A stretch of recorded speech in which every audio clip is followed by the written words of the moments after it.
Alors, bon, encore une fois, deux amis qui ont présenté deux conférences. Je ne fais qu'une communication et en plus, avec l'accord des organisateurs, ma communication va être un petit peu orientée.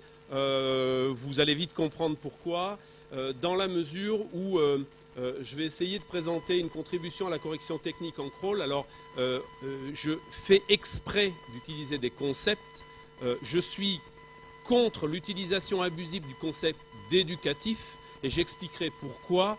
Quand on fait du rattrapé a priori, même quand les gens ont déjà dû rattraper et qu'on appelle ça un éducatif, il me semble qu'on n'est pas du tout dans la définition de l'éducation, transmission d'une culture, d'une société à la suivante. C'est pour ça qu'on n'éduque pas les animaux, parce que par définition, on n'est pas du tout dans cette définition. En tout cas, j'utiliserai la définition de Durkheim. Donc, correction technique, c'est critiquable comme concept, mais je peux évidemment l'expliquer. Donc l'idée est de faire des constructions de fiches concrètes à partir d'une démarche scientifique et c'est ce que je vais essayer de vous présenter. Donc dans le cadre d'un nouvel ouvrage qui tente de mettre des connaissances principalement scientifiques au service de l'amélioration des savoir-faire pratiques, le problème de la différenciation entre l'apprentissage et l'adaptation motrice est posé. Qu'est-ce que ça veut dire? Ça veut dire que très souvent, les théories de l'apprentissage partent de quelque chose qu'on ne sait pas faire pour apprendre à faire quelque chose de nouveau, donc à partir d'un système organisationnel dans le système nerveux central qui est neutre, neuf. Donc je ne sais pas faire de ski, j'apprends à faire du ski. Je ne sais pas nager, j'apprends à nager. Sauf que 90% ou 95% des cas, nous ne sommes pas dans cette contrainte d'un apprentissage, mais d'une adaptation, et une adaptation définie dans le sens de je sais faire quelque chose, mais ce quelque chose que j'ai appris spontanément tout seul, ou que j'ai mal appris, ou que j'ai appris mais qui s'est dégradé avec le temps, s'est transformé ou n'est pas adapté. Et donc l'objectif, c'est de faire une adaptation, c'est-à-dire de partir de quelque chose existant et de le transformer. Pour le dire très clairement, si vous dites à un architecte, vous avez un terrain neutre et vous faites une maison, il va faire les fondations de la maison. Quand vous demandez à quelqu'un, il y a un bâtiment, il est en train de s'écrouler ou il date de 100 ans et il faut le rénover, on n'est pas du tout dans la même démarche. C'est ce que je vais essayer de démontrer au fur et à mesure. Alors, ceux qui sont intéressés, c'est aussi une pub, hein, j'en profite.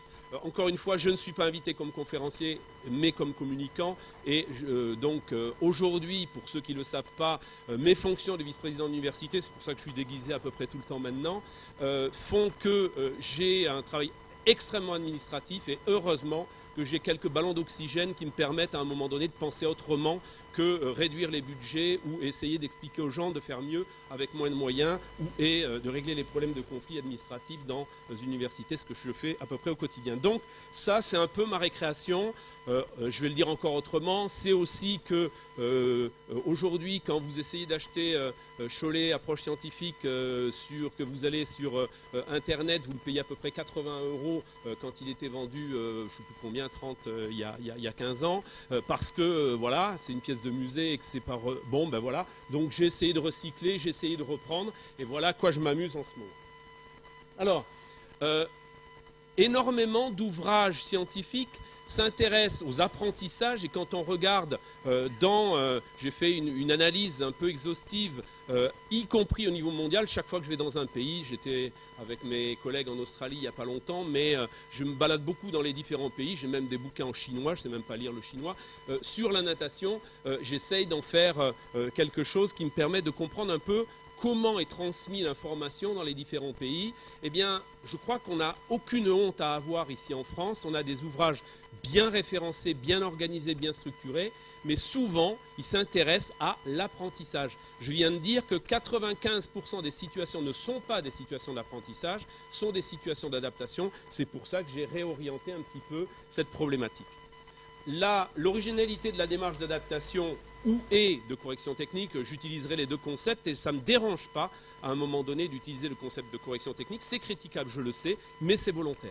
donc adaptation, correction technique, s'appuie donc sur des fiches spécifiques, et c'est un petit peu, puisque en une demi-heure, et je vais essayer de tenir mon chrono, même 20 minutes, c'est ce que je vais essayer de vous présenter, c'est surtout la problématique des fiches techniques, avec les différents thèmes pour la nage, mais aussi pour le départ, pour le virage, que vous connaissez par cœur.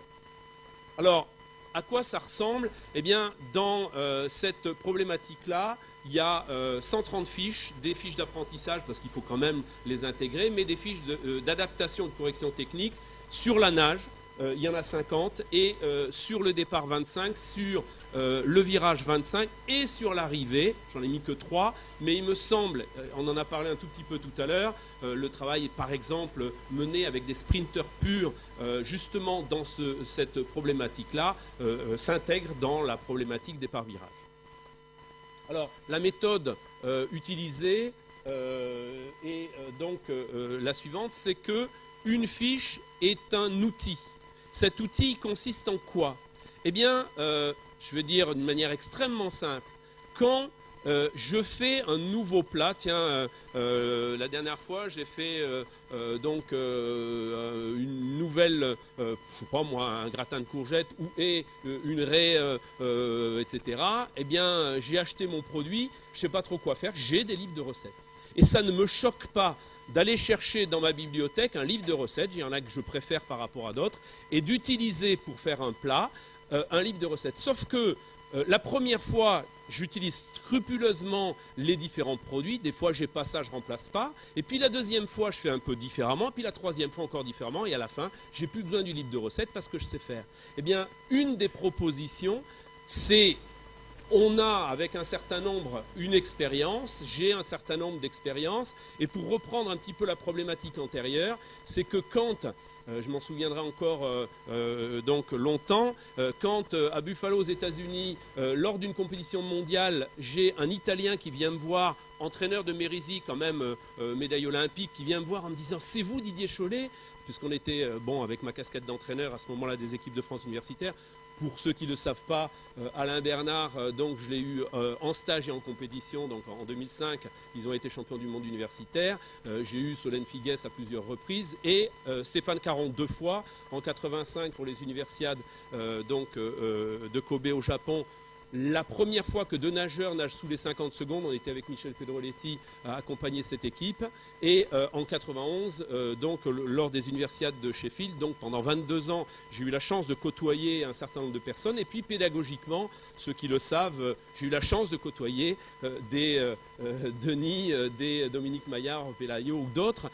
Donc pour faire la relation, un peu cette jonction entre la problématique donc de la natation de haut niveau et la natation du débutant, etc. Et donc, au cours de cette problématique-là, bien je reprends mon fil, l'entraîneur de Merisi donc me dit « C'est vous Didier Chollet, votre bouquin, j'ai pris toutes les situations de correction technique qui sont à la fin du bouquin en crawl et je les ai traduits, photocopiés, distribués à tous les entraîneurs italiens parce que ça me semblait quelque chose d'extrêmement intéressant.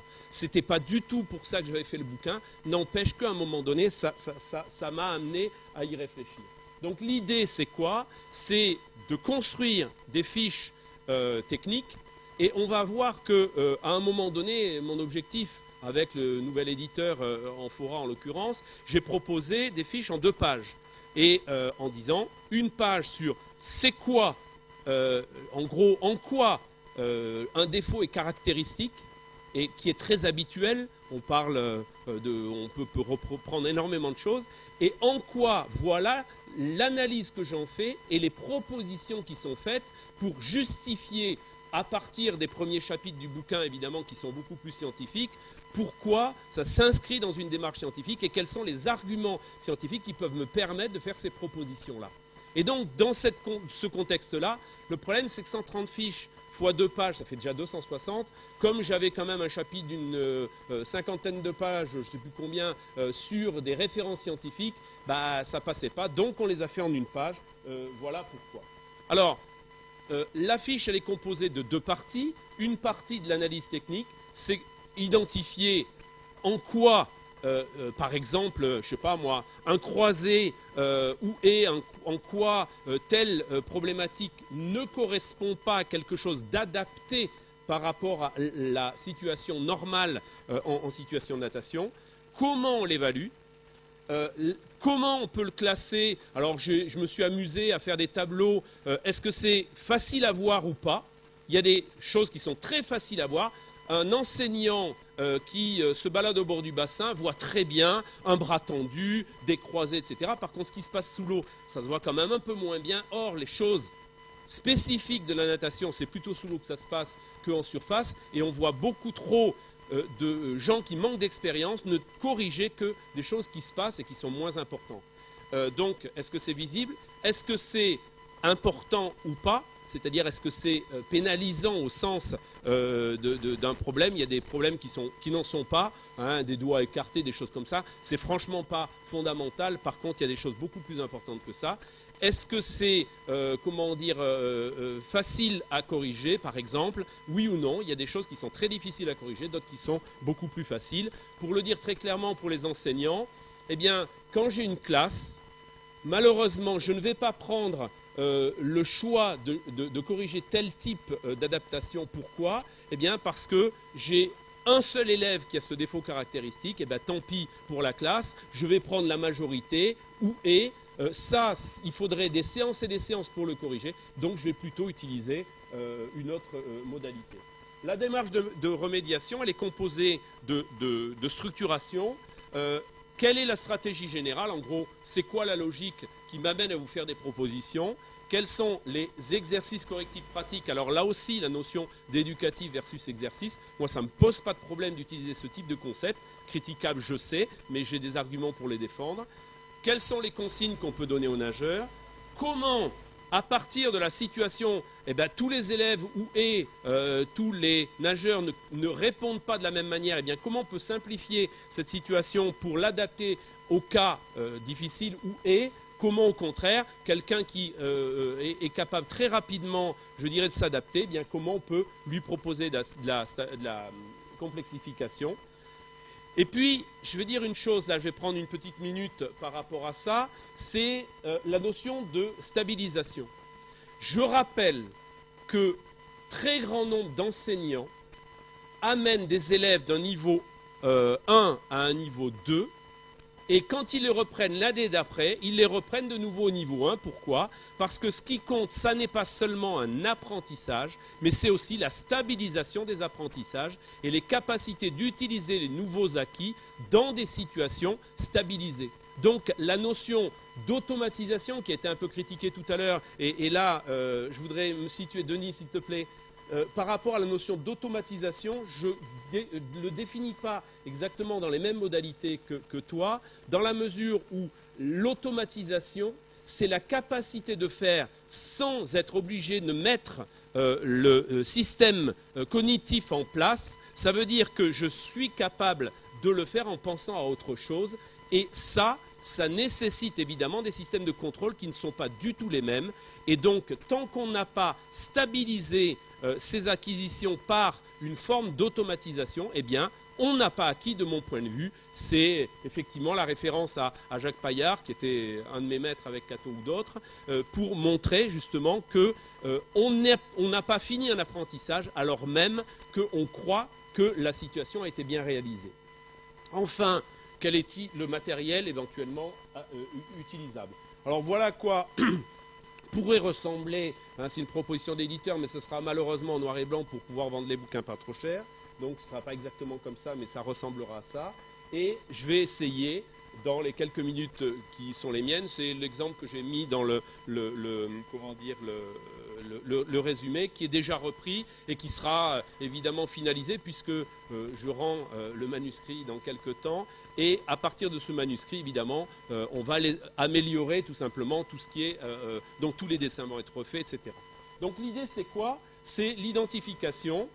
Par exemple, la fiche CNC, ça veut dire correction de la nage crawl par rapport au départ, virage ou arrivée.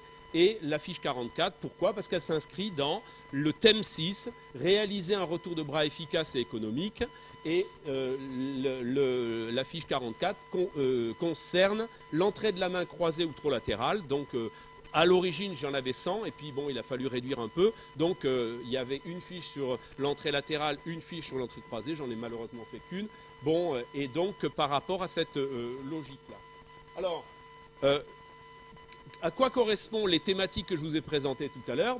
Dans cette fiche qu'on vient de voir, est-ce que l'évaluation, eh bien, elle est très perceptible si l'évaluateur est bien placé dans l'axe, etc. C'est très visible, c'est moyennement fréquent, donc enfin voilà, dans une classe, il n'y en a pas énormément, mais il y en a quand même quelques-uns. C'est très pénalisant, bien évidemment, mais c'est moyennement facile à corriger par rapport à des choses qui sont très difficiles à corriger ou d'autres choses qui sont beaucoup plus faciles. Quelles sont les conséquences? On en a quelques-unes. Quelles sont les hypothèses des causes? Là aussi, bon, il peut y en avoir d'autres. Par exemple, l'entrée croisée est souvent associée à un retour couronné, l'entrée latérale est souvent associée à un retour bras tendu, etc. Alors, la stratégie, c'est là qu'on commence à rentrer un petit peu dans la deuxième partie de la fiche, c'est quelle est la démarche générale de remédiation. Alors donc, il y a un certain nombre de thématiques que je suis obligé de présenter très rapidement. Et puis, des propositions concrètes qui vont encore évoluer par rapport à ce qu'il y a dans le bouquin, enfin comment dire, le résumé des communications et ce qui est présenté déjà ici et qui va encore évoluer, c'est associer un certain nombre de situations à partir de cette problématique, par exemple nager contre une ligne, etc., qui va dans le sens de, c'est un peu bouquin recette, mais certainement vous avez, certains ont, donc c'est pas obligatoirement fait pour vous, ou peut-être que vous, à l'intérieur, vous allez trouver sur les 130 fiches uniquement une quinzaine qui vous intéresse parce que le reste vous savez faire par cœur. Voilà, c'est un petit peu cette problématique. Alors, après, quelles sont les consignes qu'on peut donner aux nageurs? Comment, par exemple, réaliser simplification, l'exercice avec un seul bras, et puis comment on peut complexifier, comment on peut stabiliser, et quels sont les besoins matériels, par exemple. Bien sûr, ces fiches, il y a des fiches départ et virage, et juste pour terminer, donc une originalité, c'est cette notion de parole d'expert que l'éditrice m'a proposé. À la fin de chaque chapitre, je sollicite mes amis, je vais le dire très clairement, en fonction évidemment des périodes dans lesquelles j'ai eu la chance de côtoyer un certain nombre de personnes qu'on voit ici donc, sur les universiades de Kobe au Japon, où pour la première fois au monde de nageurs nagent sous les 50. Je ne peux pas ne pas avoir une pensée très émue pour Christian Donzé, qui à ce moment-là avait des cheveux, qui malheureusement a quitté ce monde et avec lequel on a partagé des moments extrêmement forts. Je les ai même récompensés, puisque à l'époque j'avais mes réseaux qui nous ont permis de passer une semaine au Club Méditerranée tout offert à cette équipe de France. Tout le monde n'était pas là, mais Christian était bien là, avec Eli Kakou et d'autres animateurs du Club Med, où on a fait des choses assez extraordinaires, et j'ai quelques souvenirs très émus. Donc j'ai un certain nombre d'amis dans mes 22 ans d'équipe de France universitaire, ici évidemment à Pékin, toujours avec Michel Pedroletti en coach, on était deux, avec Roxana, Solène et Simon Dufour, Romain Barnier, etc. Où est dernièrement le record de France de la Fédération française de natation du 4x100, France, États-Unis, Chine, c'est pas tous les jours, on s'est bien amusé avec ce relais donc à Daegu en 2003 avec les filles. Et où le relais garçon qui a gagné les universiades, c'est-à-dire le championnat du monde universitaire, avec un petit jeune Alain Bernard, évidemment, qui m'a permis de les côtoyer. Et grâce à ça, eh bien, grâce à ce réseau, mes amis, je vais le dire très clairement, je les ai sollicités pour jeter un regard sur la problématique des différents chapitres. Alors c'était pas simple toujours de mettre les gens dans les cases. Donc la première catégorie, eh bien c'est soit des gens j'ai dirigé les thèses d'un certain nombre, 1, 2, 3, 4, par exemple, dirigé les thèses de 4 d'entre eux. Philippe Hélard, évidemment responsable de la recherche à la Fédération française de natation, il ne pouvait pas ne pas être là, ou Frédéric Huel pour des raisons autres, mais j'étais à son jury de thèse et évidemment ça fait 2 ans que je travaille avec lui. Ça c'est pour les scientifiques. Grégoire Millet, normalement, devrait être plutôt là, mais pour avoir plutôt eu des contacts avec lui, non pas comme scientifique, mais comme coach, puisqu'on a quand même traîné nos guêtres sur le même bassin pendant quelques années à la création du pôle France de triathlon à Montpellier. Les nageurs, eh bien, que vous avez qu'à voir, hein, ce sont des nageurs au moins médaillés championnats du monde ou Jeux olympiques, avec lesquels j'ai des relations évidemment, leurs entraîneurs respectifs. Et donc c'est ça qui est intéressant, c'est ce regard par rapport aux différents chapitres et aux différentes fiches. Et je commence à avoir un certain nombre de retours. Hein. J'ai le retour d'Alain, de Denis, j'ai le retour de Céline et de Richard. Richard, je lui avais demandé à une demi-page, il m'a fait 2 pages. Mais c'est tellement bon il faut absolument que je garde tout ce qu'il m'a mis. Et puis un certain nombre de retours. Et puis les catégories soit d'intervenants, c'est le cas de Florence ou de Grégoire, ou et de pédagogues dans lequel évidemment on retrouve le Péchot-Marot, ou et, donc pour ceux qui ne le savent pas, un Serge Durali qui est auteur d'ouvrages également, que j'ai eu la chance d'avoir dès sa sortie de terminale à Montpellier à l'époque pour le préparer au CAPES. Donc voilà un petit peu l'originalité de cette production. Et j'espère que j'aurai des retours parmi vous sur comment améliorer tout simplement cette proposition. Messieurs les organisateurs. Merci Didier. Donc comme hier, on se retrouve face à l'Amphi 4 et par départ échelonné, on va aller manger au lycée Gaston Berger. On reprend cet après-midi à 13h30 suffisamment tôt pour permettre à ceux qui ont des trains, etc., de partir à l'heure ad hoc. Donc,